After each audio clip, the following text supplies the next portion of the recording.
Call a meeting to order. First off, we'll take a look at the minutes from the April 14th meeting. I didn't see any issues, but if anybody has any additions or corrections, say. All right.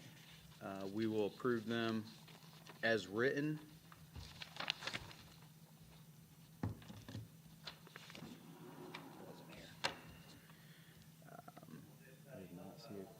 Didn't see a clerk's cursor. Okay. Just clerks. We did receive a clerk's report this month. Move forward with department reports. So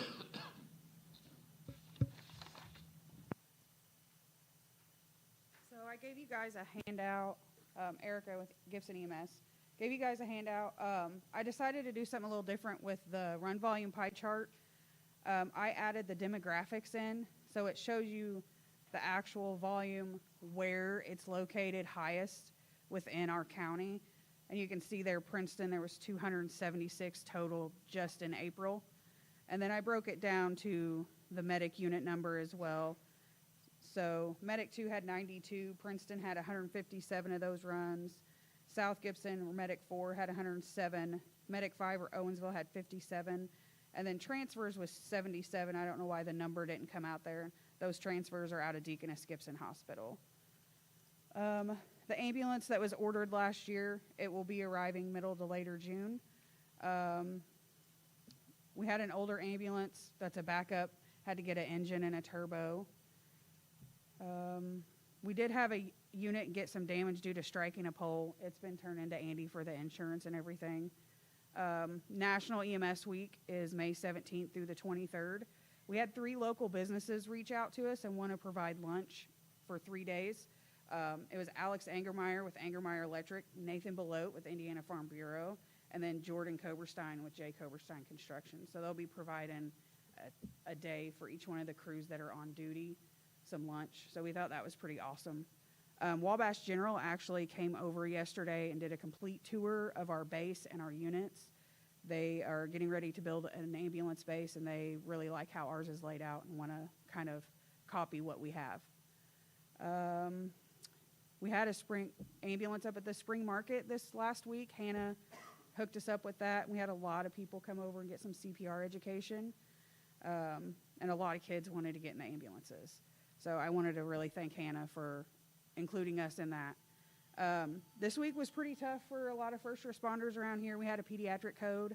Nefty Padilla was first on scene, started CPR, and did everything right. The dispatchers did an amazing job getting everybody sent and quickly and talking the mother through doing CPR herself. The crews responding was Courtney Washburn, paramedic, and Shelby Lashbrook, an EMT. She's the most recent that we hired. They got return of pulses and breathing, and that little boy got to go home yesterday. So family was very happy. They came by station yesterday and just wanted to express how happy they were with the care that they received. St. Vincent actually contacted us as well, advising how great everything went, and the little boy wouldn't be there today without Nefty, dispatch, and our crews. So I just wanted to make sure everybody knew how great stuff is going.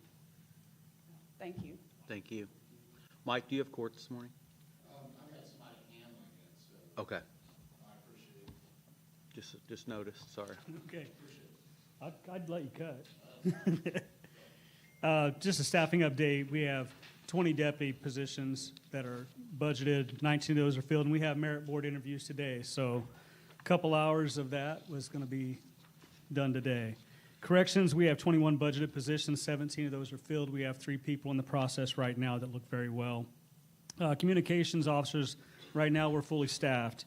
And community corrections, we have 1 field officer position. We're always hiring, always interviewing, and always testing.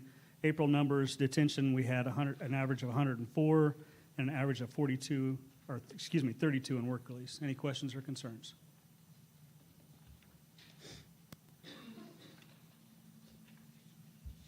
Any other department reports? If not, we'll move on. Mike, would you like to go ahead and go or not? No.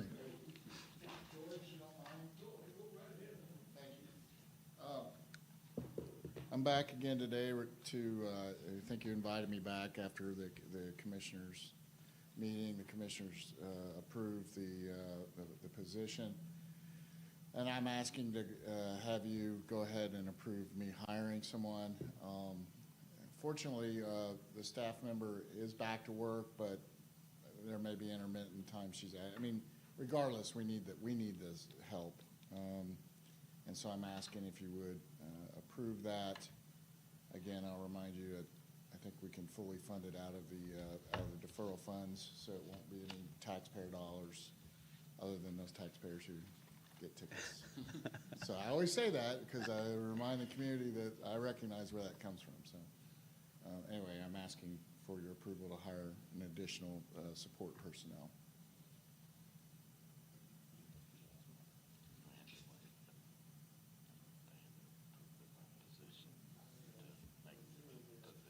So we need to approve it for the salary ordinance, Mike? That's what's on the salary ordinance correction, correct? That's the salary. Oh, that's the amendment on the salary ordinance? That's the amendment on the salary ordinance. And then It was advertised. approved There last was- time pending the commissioners. So we just need to approve the salary schedule, which is to be Yeah, done. which is coming up, so you don't have to do anything with him right now. Noted. All right. We'll vote on it in a minute. Okay. Eventually, it'll require an additional in that fund, side fund. That was mine. Thank you, guys. No. Okay, perfect.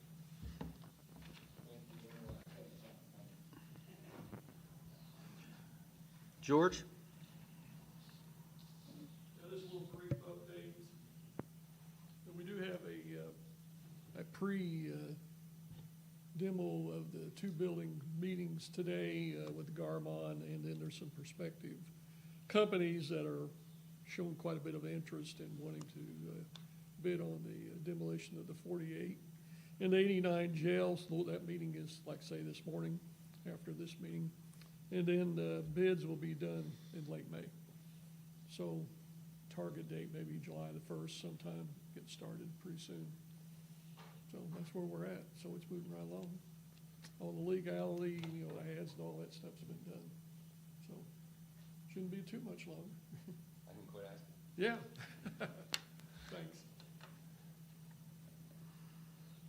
Matt Holden contacted me earlier and let me know that he is on his way from Perry County from a meeting he had this morning, and he'd like to be moved to the end of the agenda, so we'll move him down. Logan, salary schedule amendment?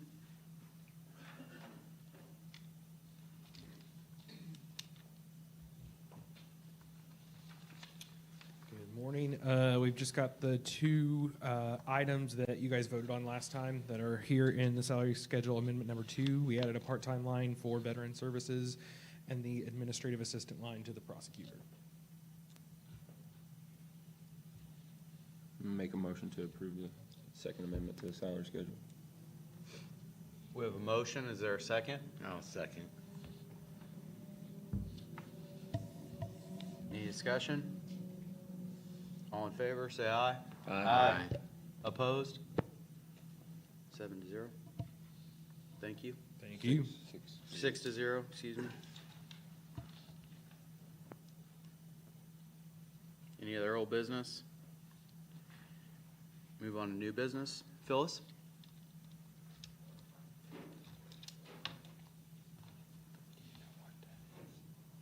My name's Phyllis Arns, Pawtucket Township trustee. I'm coming before you today to, Phyllis, could you pull a mic down too, please? Okay, thank you. somewhere there. Okay. Back in 2025, the county council adopted a local income tax lit rate to provide additional funding for public safety. And at that time, several townships and fire districts were not included in the original local income tax. But under the Indiana Code 6-3.6-6-8, we are eligible for a share of the annual countywide established lit distribution of revenues for the public safety. Through the cooperation of the Gibson County Council, we established a base in 2025 for continued support of the Public Safety Lit Fund for 2027. And last year, you guys were trying to establish where we didn't have to come back every year and do this, but we have to, so this is us trying to establish this again. It has to be done by July. And we've got several of the same people. We don't have the numbers yet this year because all of the funding isn't passed through yet. So we just want to go ahead and reestablish this funding so that everybody can turn their letters in. So the Patoka Township Fire Department understands we need to apply before July the 1st under Indiana Code 6-3-6-6-8 to be eligible for a share of the annual 2027 distribution. So please accept my letter, and I think we have a couple of others that are going to turn these in, but they'll be turned in from like now on. So we're just here to reestablish the lit fund. So the way you funds. understand the law, it's gotta be done every year like this. We can't just trigger it like an ordinance. No. I'll make a motion to reestablish it again. I'll second the motion based on Can I it. piggyback on that? That's why I'm here. I was not included on that last year. I'm from Center Township. And I did not enter a letter because I thought we would be eligible because the town of Francisco currently gets that PSLIT. But I thought I would ask anyway because well, I have a letter. I don't know what to say. That it's just, I do not own my own fire department. And there's other fire departments that we get that don't own their own fire department. I refer you to Washington Township. They would be no different than Center Township because they don't have their own fire departments and have to provide fire protection through contracts. Well, I have to contract too. And I can't contract directly with Francisco Fire Department because they don't own the building and the trucks. So I have to contract with the town of Francisco. So the town of Francisco is not only getting the PSLIT, they're also getting a substantial amount from Center Township. So they're getting a lot for fire protection. And right now, the Francisco Volunteer Fire Department is in desperate need. And they came to us needing, when asked for help for turnout gear for 2 new members that are need to take training and they don't have the correct turnout gear. And so my board agreed conditionally to provide 2 sets of turnout gear for them as long as they look into why they're not receiving the PSLIT from the town. So I hate to appeal to you to consider including Center Township, but I do have a letter. Yeah, I don't have all the codes on here because I think anybody that's eligible and turns in a letter would fall under that. We may have to, because Washington actually contracts with the fire department, and the only thing that would be different, I think, with them is that they're trying to contract with the city. yeah, and I don't know why we can't, it's my understanding, and I don't know. If they're I don't know eligible, they're what eligible. the way it's It's always about been legal since I representation. started Say my that they're term as eligible. trustee, that they contracted through the town, and that's simply because I was told that I can't contract directly with the fire department because they don't own the building and the trucks. It's because the town of Francisco owns their building and their trucks. Yeah, I'd say it's gonna be a question for the county attorney and to Yes. find out Yes. if you're eligible, you should get it. If not, then. Make your submission, absolutely, if you're eligible. Yeah. Yeah, we're just approving the pass-through of the maximum allowable. Right.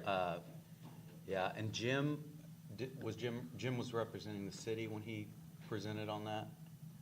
As far On as that the tax in the original first for place, the original? Public safety, yeah. Okay. But yeah, I think Jason Spindler would be the person to start with. He had messaged me and told me he wouldn't be here this morning because has a trial, so.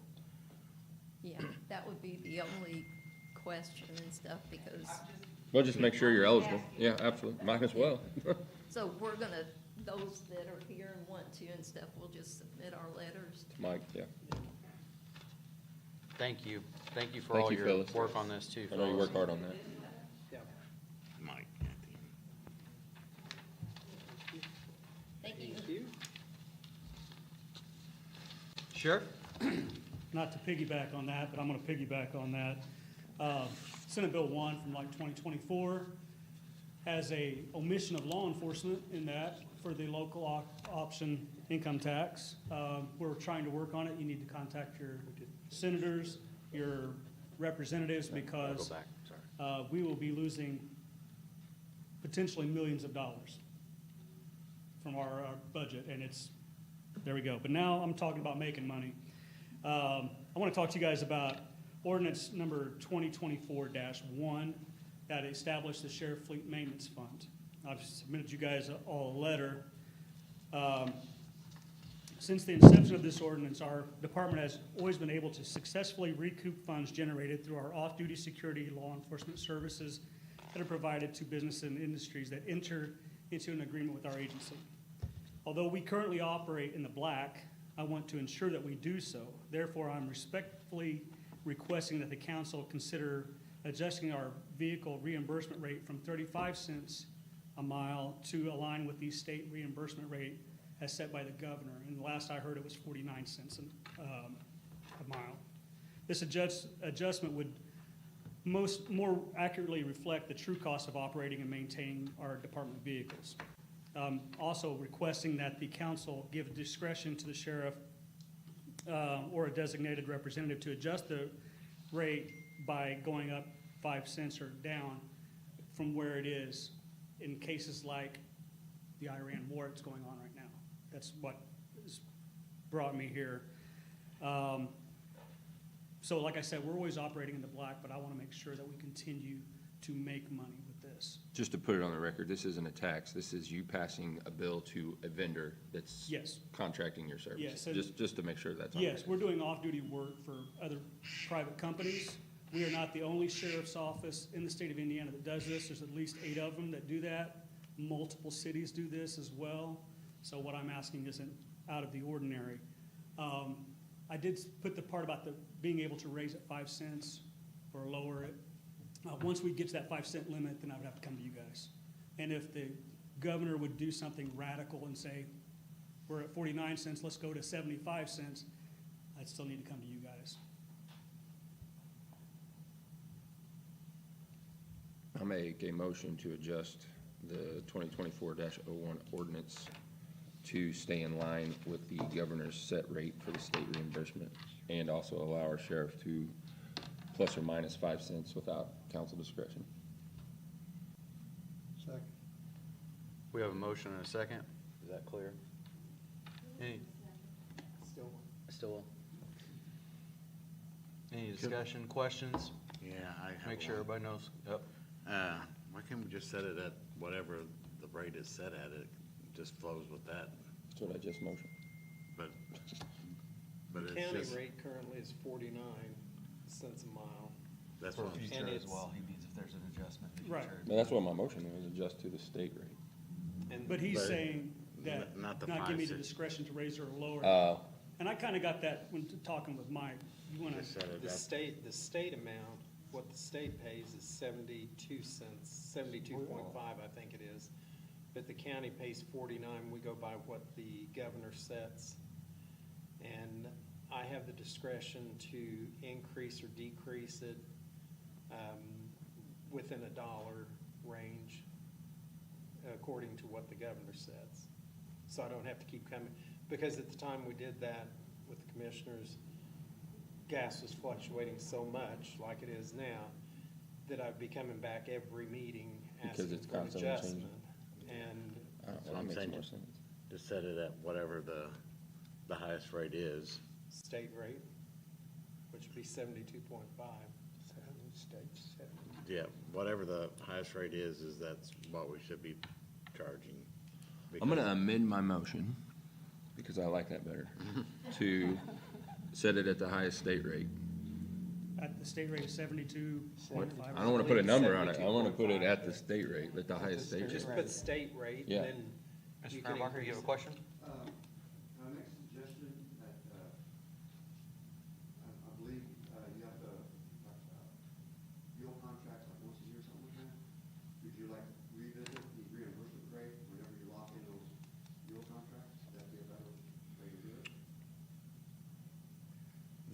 this here is actually going out, like if they're working security somewhere, doing whatever, that business has to pay that rate.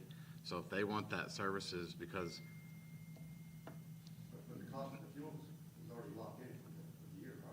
yeah, but the cost of the vehicles keep going up, and believe it or not, 49 cents a mile is not gonna buy a vehicle with maintenance and Right. everything else. And in I a mean, lot of cases, they're sitting a lot too, you know, with, This is more than just the Yeah. cost of fuel you're. Yeah, it's, yeah. This is the mileage reimbursement. This is Right, directed to fuel. and that Gas was is reflecting it 100% right now, but this is a mileage reimbursement Yeah, and that for was a all shot in the aspects of the dark car. whenever we came with that. And the sitting rate, if we would just go for a private company, like, let's say uniquely Michael's, and we sit our car there, it's $11 a day. I'm comfortable with that staying the same. I didn't really see a point in making that. Now, if we have to drive out of county to do something Then the like mileage that, comes they in. would get mileage, and then we'd go from there. All right, so Mike, I have adjusted my motion to set it at the state tax rate. Second that. Okay. To whatever the state rate is. Correct. we have a motion and a second. Any discussion? All in favor, say aye. Aye. Opposed? Thank you, guys. And then we're gonna go back to Phyllis's request. And specifically that request needs to say that we're going to, is it pass through? What's the phrasing for our motion? We didn't make a motion after we all agreed with you. We just need to have a motion to essentially pass through the maximum amount of the public safety lit, that's, what's the group called? Of the non, do you know what I mean? In the code, it had a, I did make a motion to reestablish that. we just didn't second it or move forward.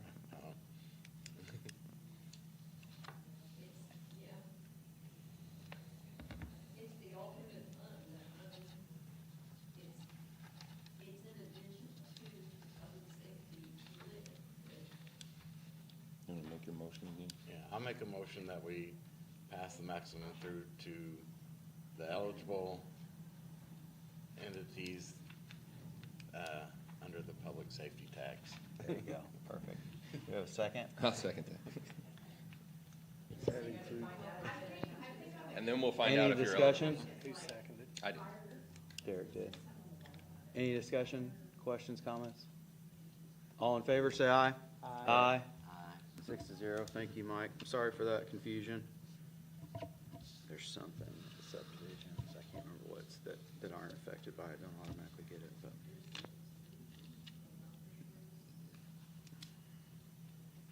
Bob Schleter, could you give us an update for RDC? Yes. Last night we had a meeting. There wasn't any votes on any type of TIF agreements. Basically, they just reviewed and accepted claims. Being a new member on there, I was a little concerned that some of the claims were very vague and didn't show a lot of the billing as to hourly rate or hours. So I'm going to be talking with them on that. We had a moment when Mr. Mickle responded to being replaced by the commissioners. There was a lot of appreciation for his work that he has done over the last 5 years. And he was wondering, voiced his concerns about spending or the pending conformatory resolution.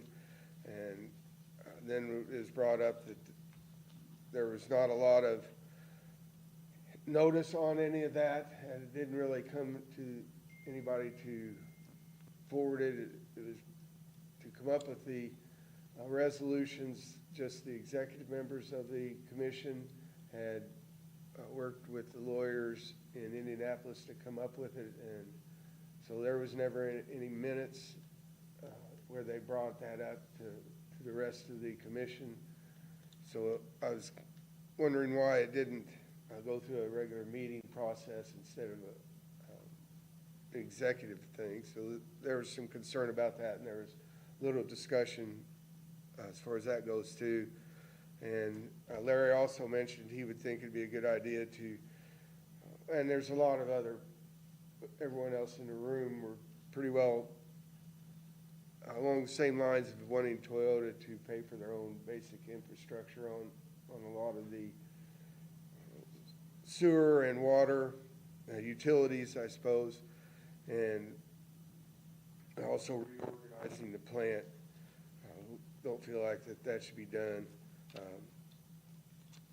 The Highway Department, Matt Holden was there and also said that there's several of the county roads are going to be resurfaced. He gave the list: 350 east, 550 south, 100 east, 175 east, and 650 south.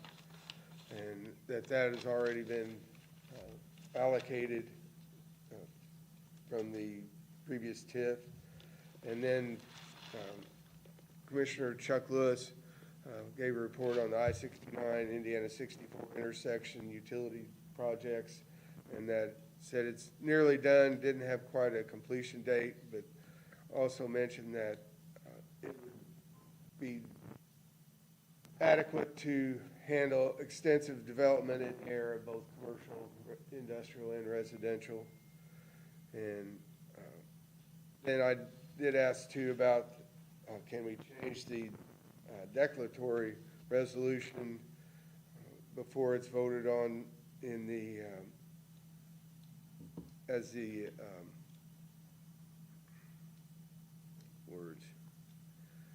confirmatory resolution. That I was told then that the president of the commission and I are going to discuss with that law firm in Indianapolis to see if any of that can be changed or redone before it's brought to any sort of a vote. The next meeting will be on June 1st instead of the second week, and it is at 7 o'clock on June 1st. Thank you, Bob. Mr. Mickle?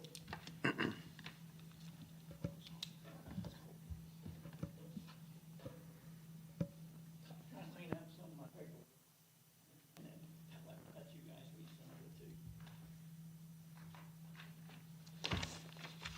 Already have it.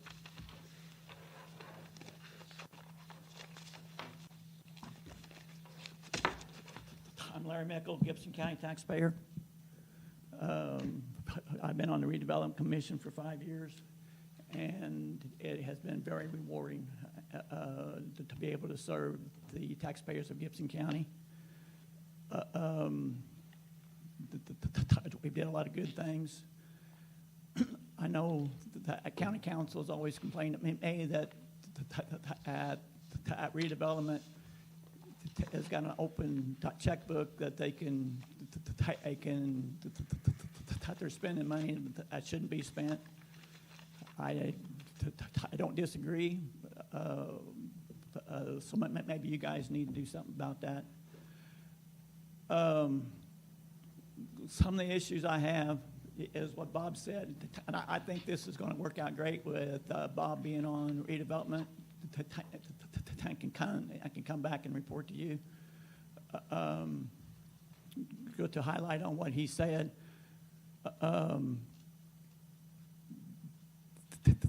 As redevelopment resolution was presented to us at our January 12th meeting, and there was no discussion allowed to even discuss it. I wouldn't even say how this resolution even got developed. And I've been to every meeting, and it has never been discussed or approved from the redevelopment commission.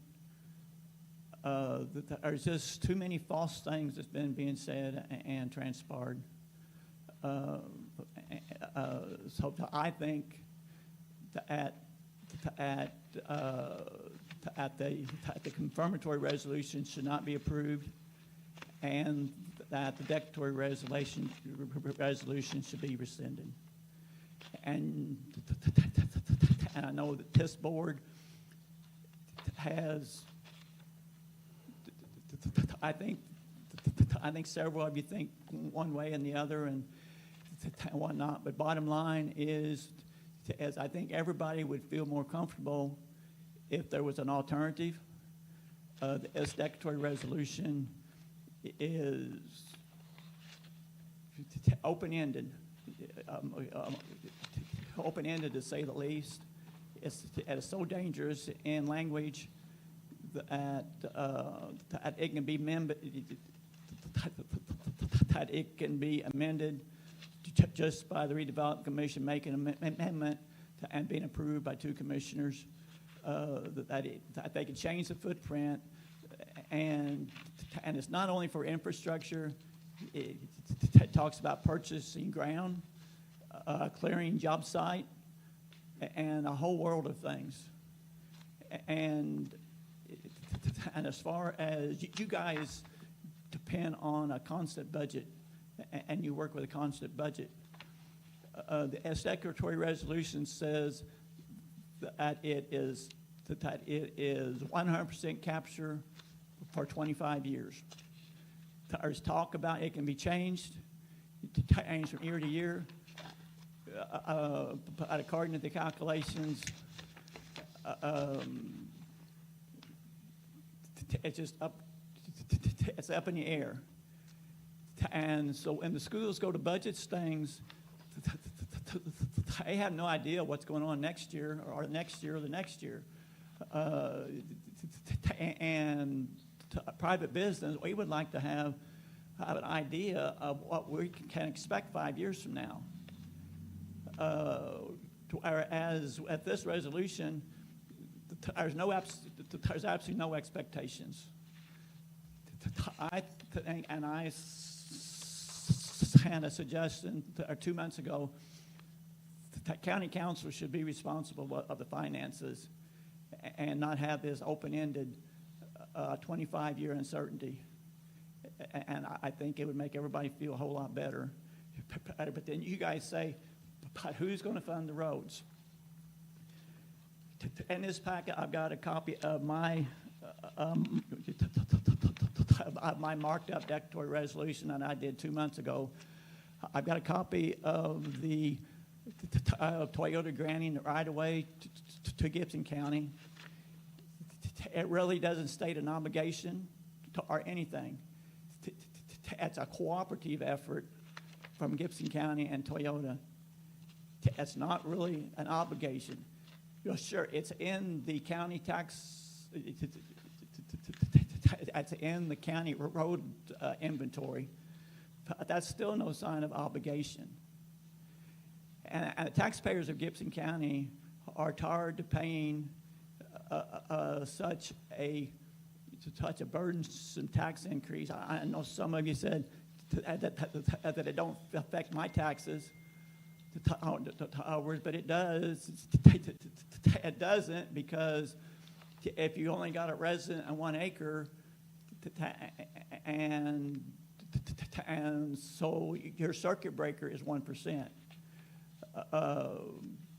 Like Patoka Township taxpayer rate from 2026. If you take the 2025 tax rate to Patoka Township and divide by the 2026 tax rate, you get 1.32%. So that tells me that the Patoka Township tax rate in 2025 was overinflated. I called it overinflated, and that might be the wrong terminology. But Matt Eckerly of Baker Taylor, that he knew where I was coming from, but he's out to sell the plan, so he could not say it's overinflated, but he knew exactly what I was talking about. So that's an issue for the taxpayers. And it's going to be like that for another 25 years. It's going to shift quite a bit to Union Township. So what my plan is, and about the second or third page there, it's got a phone number and a guy's name, and I've talked to him, which he specializes in, S-Firm specializes in public-private agreements like this. And that might be one source of working this situation out. But if you look at the logistics of it, these roads, these perimeter roads are Toyota. Basically, it was Toyota property that was deeded out to Gibson County. Right away does not specify what kind of quality of roads, even if the county's responsible for doing it. It's a cooperative deal. Gibson County has did this for 30 years. But the 30 years is up now, and this is what our forefathers did. That's no sign that we have to do it. And I don't think Toyota, I think Toyota is a great company, and they've served us well, and we've served them well. It's been a family, and it should be a taxpayer family that everybody cooperates. There was all kind of email stuff floating around the last month on who actually has the obligation. I texted my attorney and asked him, does Gibson County have the obligation to keep up these, to improve these roads? And he texted back, no obligation. I think we need to talk with Toyota. I would like to go talk to Toyota. I'm just a nobody. I want to sit down with Stacy Carr and communicate with her, but we're both nobodies. She is the manager of communications for corporate Toyota. But we need to sit down and talk, and not just try to pass a buck and pass it on to the taxpayers. It doesn't really affect you guys because it doesn't fit in your budget. So here's an example how it might work. You guys know I don't like tax abatements. But for one, this thing, if we can eliminate this 25 years of uncertainty, give Toyota, say, like a $10 million tax abatement over the first few years. Take that $10 million, and Redevelopment Commission is going to spend $8.2 million fixing all the feeder roads up like new. And the feeder roads and the perimeter roads basically like new. So the $8.2 million is going to the Toilet Tree and the perimeter roads to fix it up. And Matt Holden said that it should, at $8.2 million should pay for that, for this time. And he predicts in 15 years, that's what the norm is as repaving the county roads in 15 years. These roads are going to be specially built, and they should withstand this first go around. It lasted basically 30 years, at least 25 years. So if you take, Jeremy, you know the rule of 72. And I don't know if everybody knows the rule of 72. My dad taught me that when I was a teenager. He wanted us to put money and save money. Rule 72 says that if you invest money at a 10% rate, it will double in 7.2 years. That's 72. If you invest money at 6%, it'll take 12 years. At 15%, it'll take 5 years. So Toyota is smart enough. I'd say that they should be able to get a pretty good rate of return. So if they would take, if we would give them $10 million from taxpayer uh, tax abatement from the taxpayers. Not costing you guys anything. It's just costing taxpayers $10 million. And that would be a guaranteed cost, and we know how to do it. And then we can be over with all this talk of improving infrastructure and purchasing ground and everything like that. It takes all the uncertainties out of the equation. So at 10%, for example, at 10%, if we invest $10 million in 7.2 years, it will be $20 million. And that exceeds $13.3 million. Expecting that it will cost to redo the roads that exist now.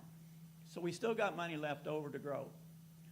But if this money stays in, for instance, if the $10 million turns into $20 million in 7.2 years, at the 14.4 year mark, it'll be worth $40 million. At the 22-year mark, it'll be worth $80 million. And if it lasts, this has been 30 years now since Toyota started here. And by the way, happy birthday, Toyota. It will be $160 million. It could have, if it stays in that kitty and they pay for their own infrastructure, it'll be worth $160 million at year 30. And if Toyota is wise enough, they could get a 15% return. It'll be worth $320 million.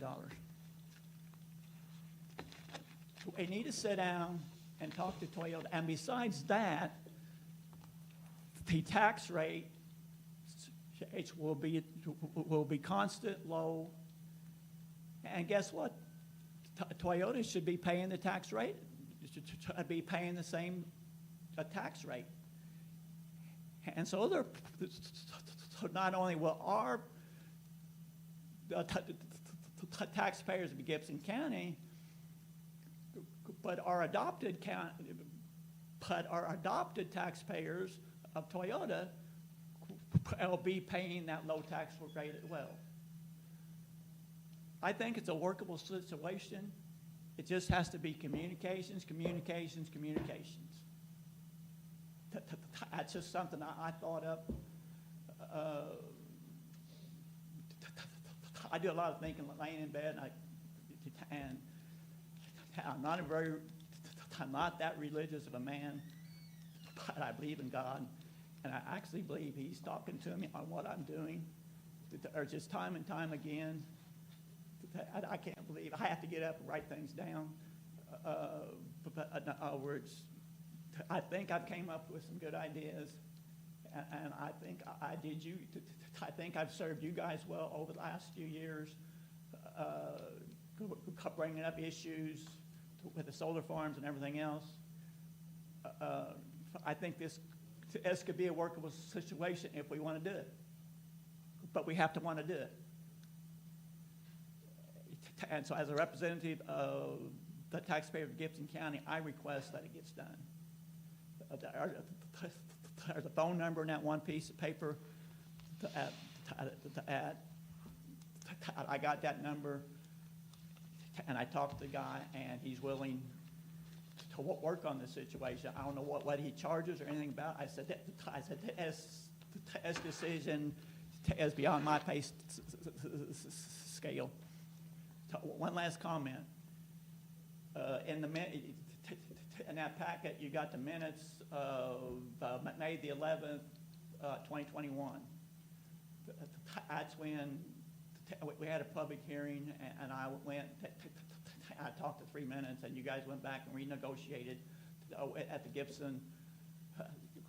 Gibson solar farm, and you came back with double the economic development agreement of $2 million, plus if the Patoka Union Township tax rate average was down to $1.65, which basically it is right now. And you'll get $400,000 from year 1 through 5, and you should be getting the first $400,000. If you haven't got it already, you should be getting it. And that apparently goes into your general fund. From year 6 through 10, and that accurately, I think it was at Baker Tilly, his name's mentioned on here, he worked out the details. From year 6 through 10, and you get additional payment totaling it to possibility of $2.1 million. So if this resolution is signed, and the Patoka Union tax rate goes up, and guess what? County council will be out to $2.1 million.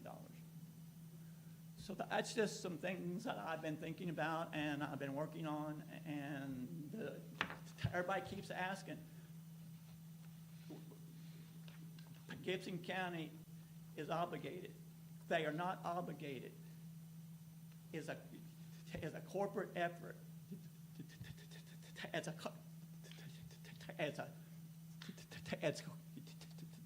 being cooperative. And I think that Toyota would be willing to be cooperative as well. It would be good PR for them. I know they don't like us bickering and everything either. And that would solve a lot of problems. Thank you. Thank you for the info, Larry. Thank you for your service on the board as well. I'm going to come back to, yes, sir. You're welcome to. I'm Randy Kiesel, a tax-paying citizen here in Gibson County. I want to thank you guys on this board for taking care of us financially in the county. I'm sure that's not a pleasant experience always, but thank you for what you do and help keep us straight. Larry made some comments about the finances. I'm not a numbers guy. I'm not going to get into that. But when we talk about the TIF, tax increment financing, that affects you guys as our financial board. And I don't think that's a good application for our county at this time. One is just the justice of it. We have you as our elected financial board. You look for the common good of the whole county, and I think that's very valuable, and I hope we continue that. But when they generate a TIF district, they kind of take some power out of your hands and turn it over to another board. Of course, it has your cooperation, but that gets awful directed to certain entities that are within that certain area of our county. So the justice just doesn't seem right at this time. The beginning of a new industry like the Toyota industry, they needed that 30 years ago. As a county, we needed to pull that together. But we don't need that for another 30 years or another 25 years. So I hope that you guys, whatever influences you have, to help stop that. And for just as for instance, I'm a developer. We've got a small property it's an industrial site, and the county told me when we developed that it would be, if there's roads to go in, they were going to be at my cost, and they were. Any sewer, water, electric development was at my cost. That's not the county's job to build roads and do infrastructure. You do maintenance, you take care of it, you direct it where it's needed, and I do appreciate that they do that. In my case, we're within the TIF district, but there was no support from anything. Matter of fact, the city said if we used TIF money, they would have to reconsider their accepting the sewage and that type of thing.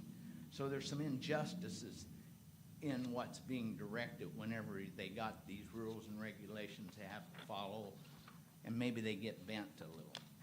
Another 30 years of that I don't think's really just. Also, since our development and as a small contractor, having all that investment put into the property, nothing really develops because you got too much infrastructure cost.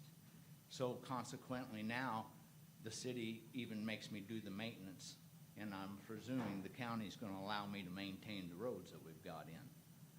So I think we need to consider the justice of a TIF district. That's my point.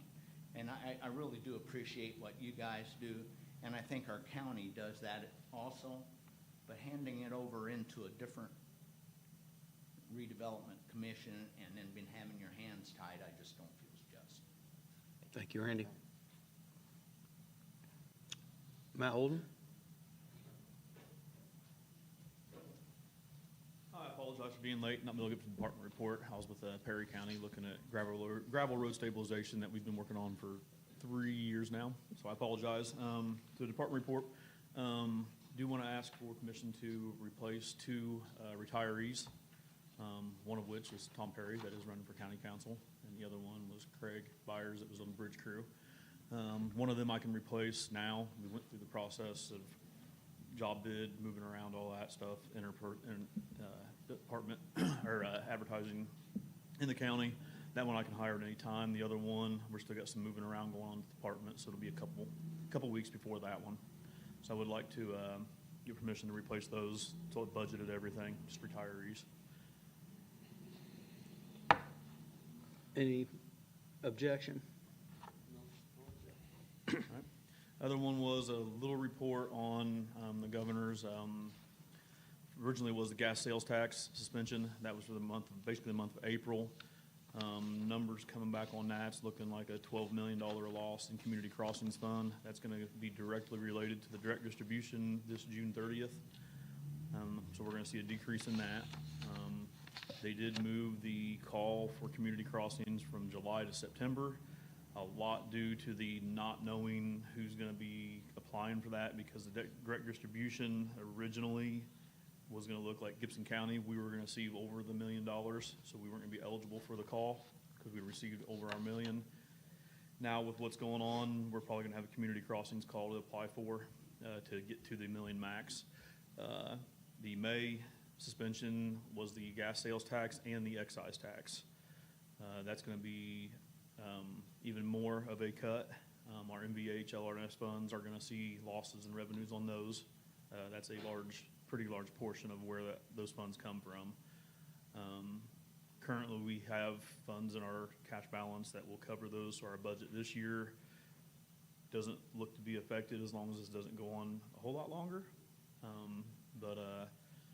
We're not cutting projects yet, but we are definitely trying to keep an eye on the effects it's going to have and looking at the budget season for next year. There may be some cuts paid for it. So I want to let you guys know about those. I'll have closer numbers next meeting. I'll be able to tell you guys what those losses are going to look like, and we'll see if it's another 30-day suspension coming. We should know by that next meeting also. So one thing I know Larry talked about the road perimeter, what we call perimeter roads around Toyota. That road did have a mill and overlay done roughly 15 years ago. So it made it about 15 on the surface and then another 15. That's not the original surface that's on that road out there. So I wanted to bring that up because that wasn't mentioned. It was, this is not the original, this is not the first road work that's had to been done out there. So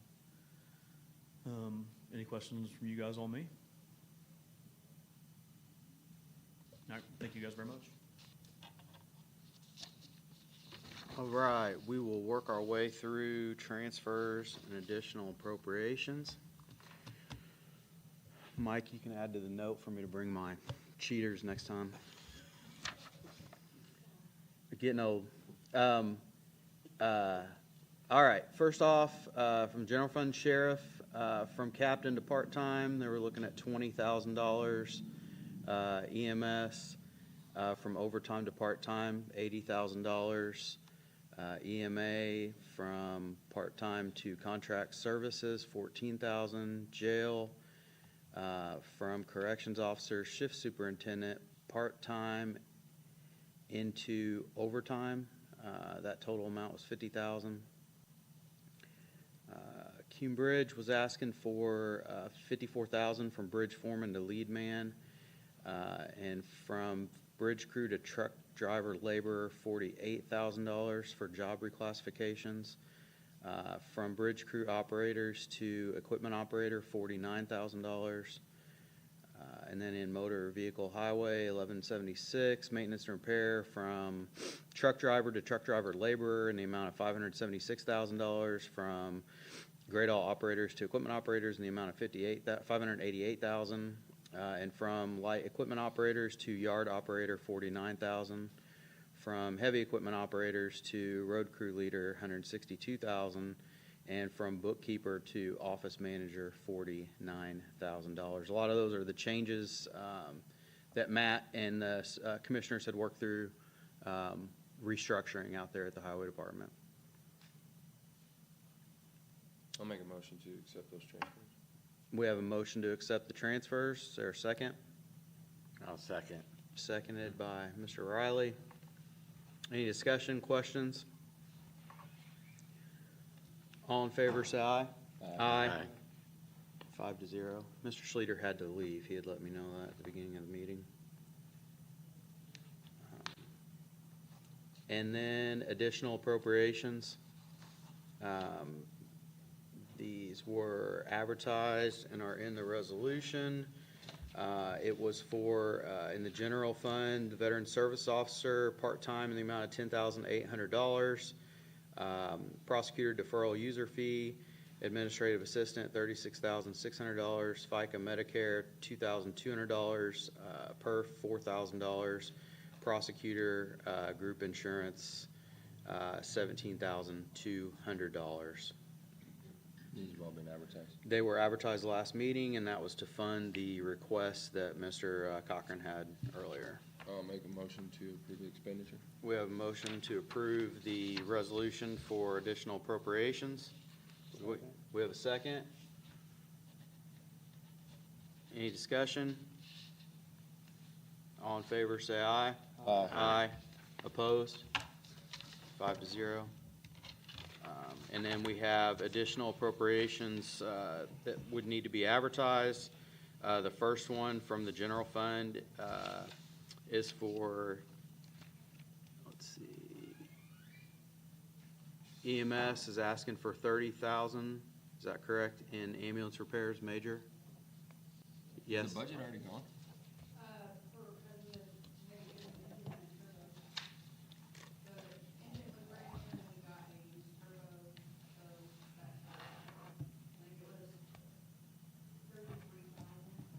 What's the line item on, where are we at on?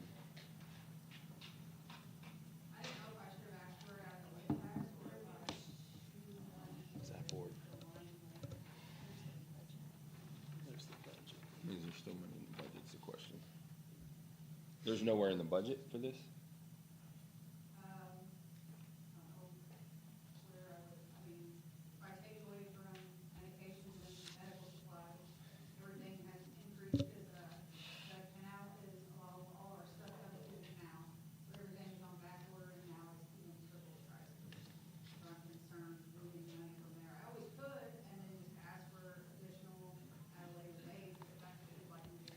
I mean, that's typically how we'll hit the additionals at the end of the year. Just typical. I know last year's first year for it, so drain it where we can. And obviously, we're not going to unfund it. We'll just do the additional at the end of the year. If that works. Does that make more sense to you, Mike? Are you good with that? That way we can see how it plays out throughout the year without hitting it. Nope, all good, all good. It's a learning experience. I get it. We'll just wait till towards the end of the year and see what you need and which line item. No, that's fine. That's no not problem at all. Better to be on top of it, though. Appreciate it. Yeah, You're watching. and then just make sure we're, at that time, we recall that this was. This happened, and we was knew it. discussed, so. It's been noted. Now we know you're going to need money. Don't say it out loud.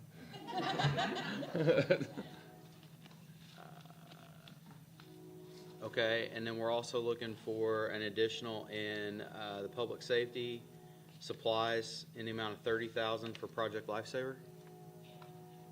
Yes.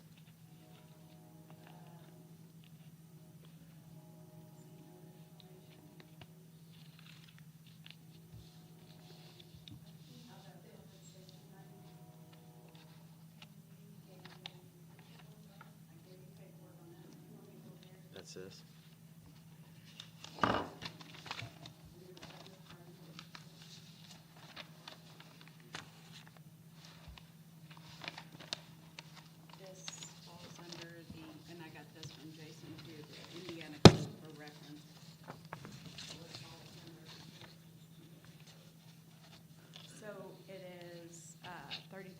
for supplies to help with the Project Lifesaver for Gibson County program. And I did give you, I've been talking about this for quite some time. Basically a search and rescue program for Gibson County. And I paid for the program to get started, and we were looking for additional appropriation to get supplies to keep the program going. And this falls under the Indiana Code, Title VI, Taxation 6-3.6-2-14, Public Safety, part of what Phyllis referenced.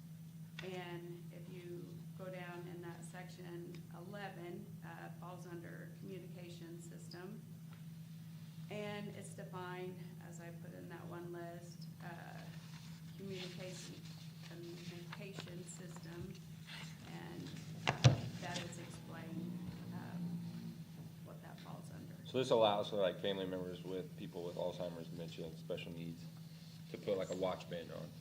Yes. And if they elope, Yes. how is that who's monitoring the back end? Where does that go? Can I bring up some of my team? Sure. So we have Mike Blue, Zach Lineman.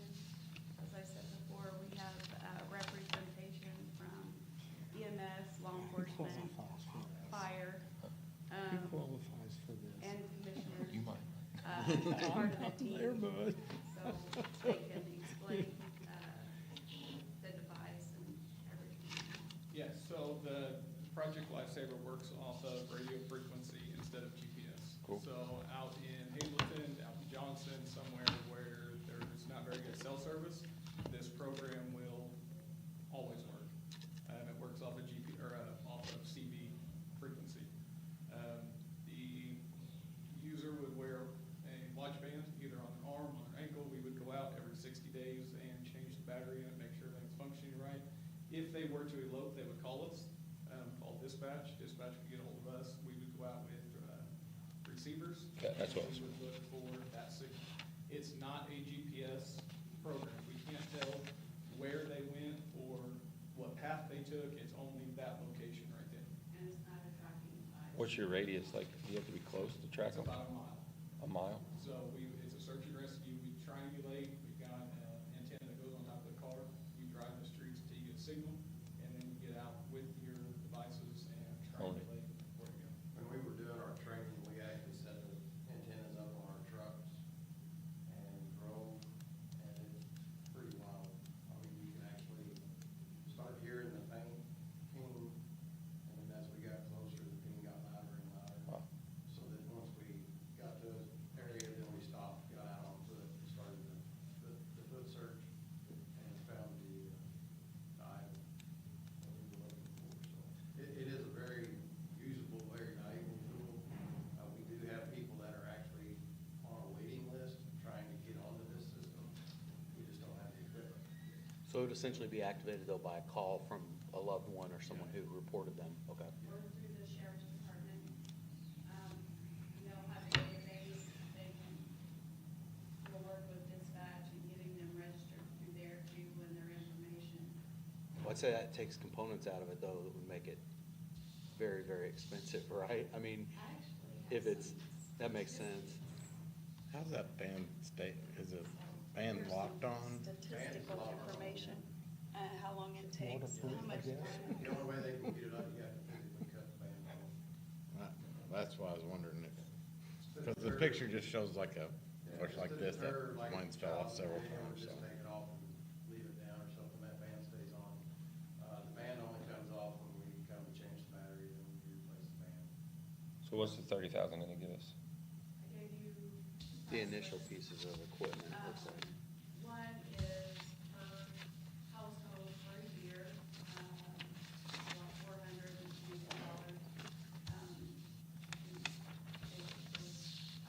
And then the other was enough supplies to keep us going for a while so we can start.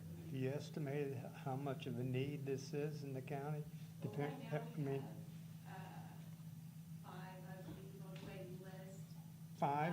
We have 5 that's confirmed that is waiting for the program. We haven't even really put this out on a big fish yet. Okay, I'm because just asking this if was there's back- been a neat It's analysis not funded of, yet, and we really don't want to get a lot of people's hopes up, and then have to. What would, Well, we're trying to do it so it minimizes the cost for families or households. So what do they pay? We're hoping nothing. So we hope this is a completely free program for eligible people. I don't know if you guys know, I have an autistic son that emotes a lot. He has no fear of anything. Stuff's expensive. For a bed for him, a full enclosure was $8,000 that we had to pay for. People with special needs kids with dementia, I mean, that stuff's expensive. We don't get things for free, so to offer them a program that is free and could keep them safe if they do elope, I think that would be awesome for those families. what's the long-term funding source? I am, looking at grants.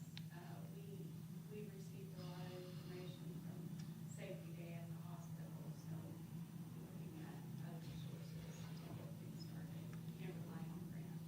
Right. But we'll have to do some fundraising, and Project Lifesaver International will help us with any kind of advertising, media, and other resources that we can get, information or raise funds from. I did give you a, statistical list, so. So I'm assuming the transmitter up front's the big cost need. We don't have to buy a million of those, right?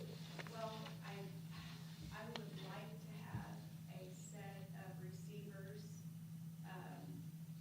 in South Gibson, Right. East Gibson North, and Princeton, so that when someone elopes, they don't have to Right. run to the office and grab equipment and go back down there.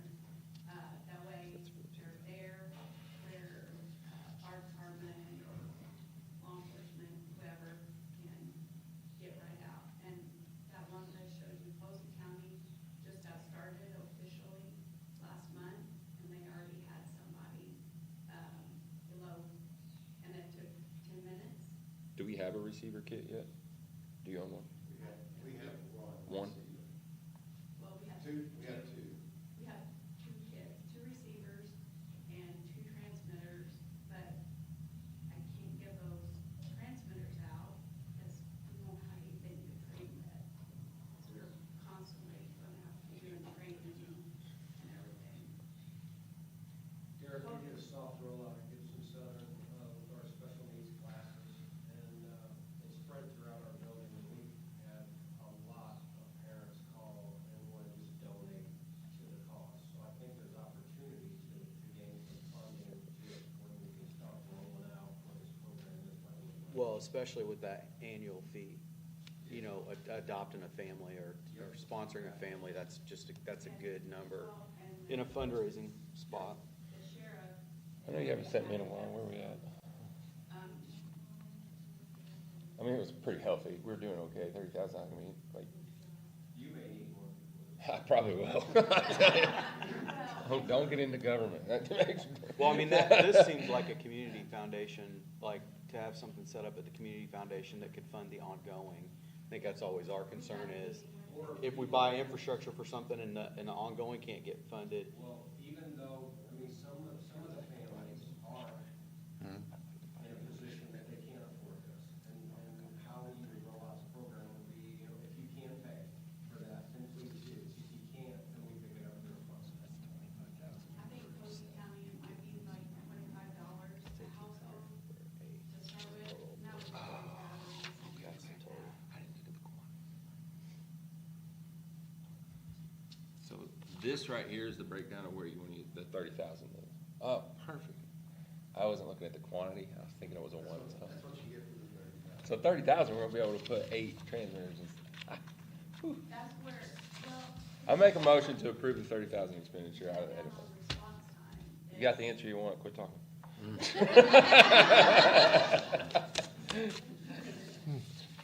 I'll second. We have a motion and a second to advertise for a $30,000 additional from Lit Public Safety for Project Lifesaver. Any discussion? All in favor, say aye. Aye. Opposed? Great project. Thank you, sir. That's awesome, Stephanie. Thank you. And outdoor warning siren, unused amount from 2025. I think that's a no-brainer. We're just finishing that project up. Do you have an update? Hopstots is working. Wow. Every Friday. Every time one grazes over We need to approve it. by Mount Carmel, we hear it. The outdoor sign. Well, we gotta approve it though. I'd make a motion to advertise. We have a motion to advertise the $431,771 unused from 2025 for the ongoing warning siren project. Second. We have a second. Any discussion? All in favor, say aye. Aye. 5-0. Stephanie, you have an update on when they're supposed to be You have delivering them? The new ones? Steph, the new ones? They were supposed to be here already. Surprise. They had an issue, the last email we got was they were having trouble with, housing or one of their machines.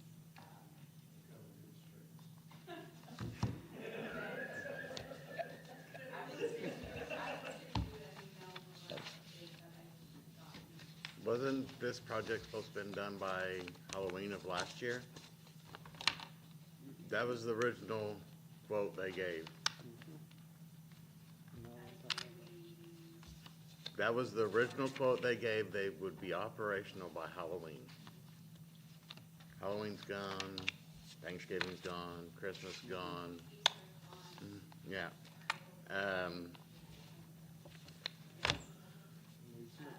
You may want to put a little more pressure on them because we're spending a lot of money keeping the old ones running, and the new ones should have been here long, long ago.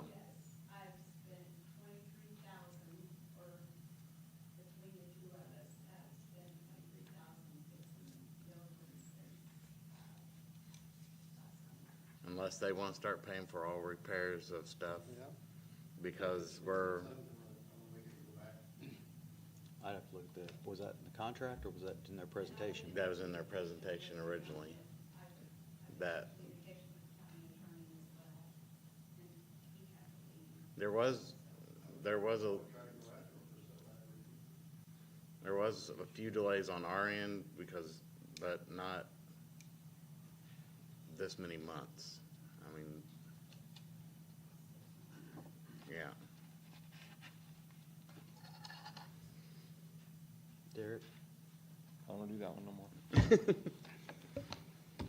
Is that everything? That's Public it. comment? Any public comment? I think we're good. Everybody good? Motion adjourned.